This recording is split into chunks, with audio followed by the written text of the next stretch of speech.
every soul. I'm a rebel and rogue, and I'm always on the run. With a fire inside, I ain't ever gonna die. I'm a locked and loaded gun. When the magic strikes a lean lines, it's only just begun. One thing I learned is you can watch it all burn, but the flame ain't ever done.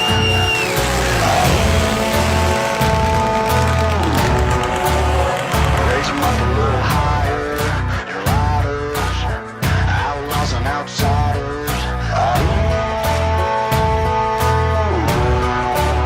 Some call me a renegade, the enemy. Throw your hands up if you feel the same. Oh, living life at the edge. Just say what you wanna say, or walk away. I'll stand tall when there's hell to pay. Ain't no power higher. We're the outlaws and outsiders. I was born in the dark with a fearless heart and a Here we taste for the go other with side. another show. Hello, everybody, and welcome once again to a new season of The Current View on DAMC TV, your independent source for trucking news and talk. I am your host, Chris Bikerson.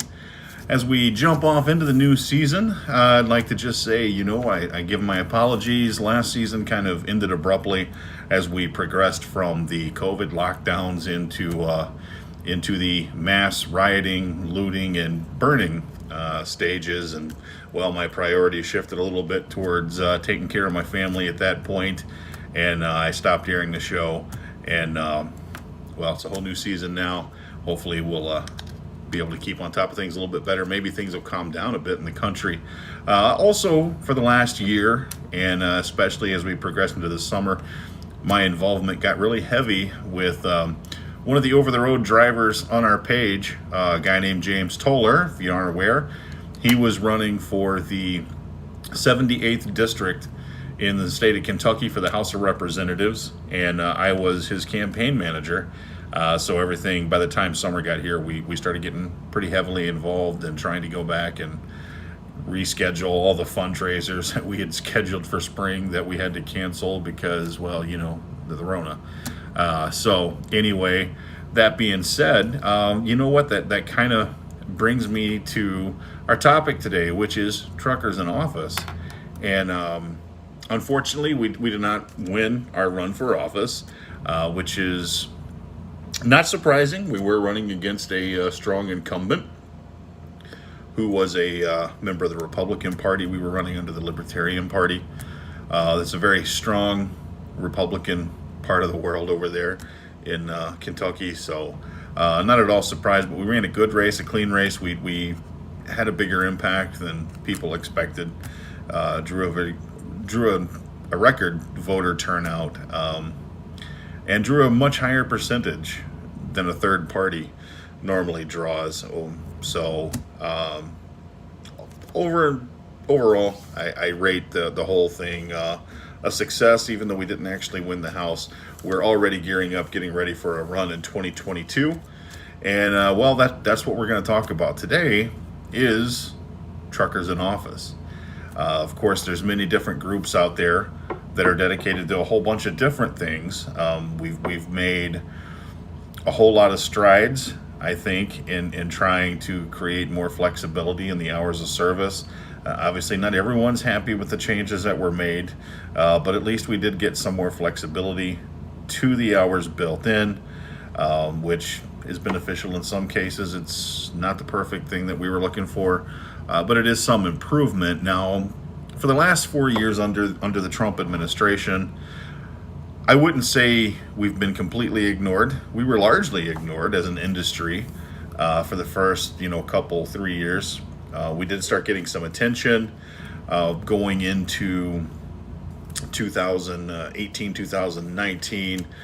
We have to get a lot of credit out to the guys, that organized events like 10-4 on DC.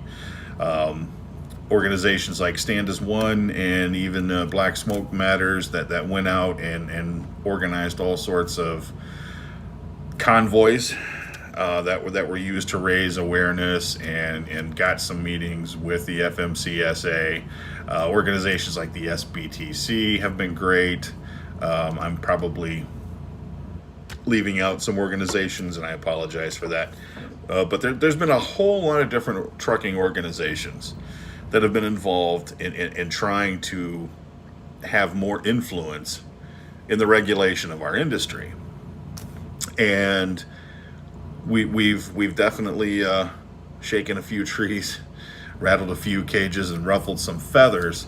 But we're beginning to see at least some awareness that there needs to be some change. That has happened in the last 4 years.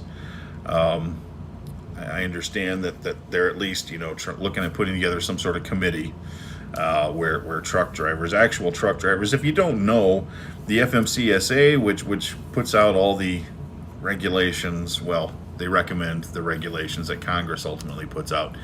But basically, they pretty much make the recommendations, and DC kind of follows along. But the people that are putting together all these regulations, if you aren't aware, absolutely none of them are truck drivers, don't have a CDL, have never driven a truck. Some of them aren't even aware what a Jake brake is. Some of them don't even realize that we actually sleep in these things. I mean, you couldn't have a group of people further from any workable knowledge of an industry that they're writing rules for. And of course, that's what we've been fighting, and we're trying to get more inclusion. And so that's been a bit of an uphill battle. I'm not going to lie, but it's been a battle worth fighting. It's been a battle that we have been gaining some ground on. And we're going to continue that fight. All the different organizations are going to continue that fight. I have no doubt about that whatsoever. But the multi-level attack that we're going to have to run here in this little war on government overreach, I'm going to take it, and me and several other people, we're going to take it to a new level. We're actually going to try to get people into state governments, local governments, and even Congress. We're going to try to put truck drivers in office and get them on the transportation committees, either for their state or even at the federal level, if we're able to. We have some candidates. I know, like I said, James Toller is planning to run again for the state of Kentucky. I know we got a guy out there that is seriously looking at making a run in South Dakota, I believe it is, South Dakota or Minnesota, one of the two. I'm not going to mention any names right now because I haven't actually checked with these other guys I'm mentioning to get their okay to mention their name or their campaigns on the show. They'll be coming up later in subsequent episodes, I'm sure, once I have the chance to talk to them. We've got another driver that is looking to possibly, he's thinking about making a run for the governor of, let's just say, one of the states that's been a pain in the side of truckers, especially in the wintertime. So without going into that too much, the point I'm getting at here is we're looking to put more truckers into government offices. There's a lot of guys that are retiring, ready to retire, thinking about retiring, quitting for one reason or another, or would consider even transitioning out of the driver's seat. Or even if you're the type of guy, maybe you own a small fleet, you're no longer on the road, but you're still in the industry, and maybe you've got that time on your hands and you're there local in your district where you can campaign. Folks, we need more drivers. We need more drivers in our representative government, because I'm going to tell you, as you know, we spent the last 4 years fighting to change a bunch of regulations that came down from the previous administration. The Obama era administration had instituted these changes, and many of which didn't take effect until Trump was in office. And then we had to fight to get Trump's attention, which, by the way, kudos to all you guys that were out there in DC for the 21 days, any portion of that, when the media tried to interview Trump and all you could hear was air horns in the background, and that prompted the media to start asking, well, hey, why are all these trucks surrounding the Capitol, and what's going on? That was an awesome thing. Definitely drew some attention there, got some action. But as we move forward here, and I don't know what the ultimate outcome of this election is going to be. I know it's being contested. I try not to speak on a partisan level here, so I'm not going to get into who's probably going to win or who should win.